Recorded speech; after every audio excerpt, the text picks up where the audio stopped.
Okay, after waiting almost 3 weeks to have my Manticore CE returned for its second repair, they said they replaced the board.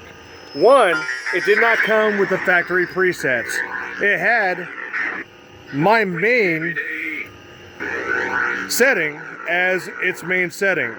They erased a couple settings, and now, after 2 repairs,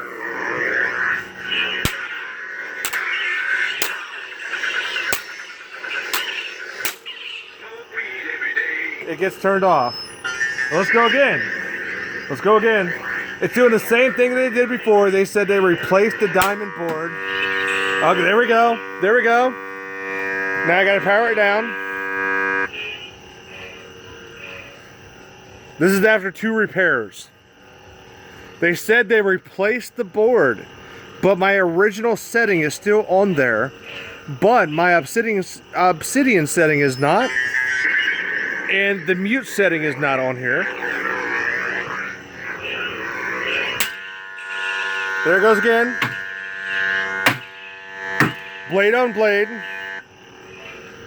My second repair.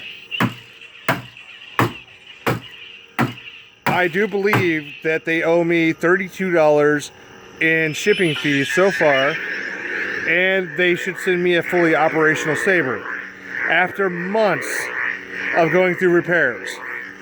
They want to do it again? Blade on blade.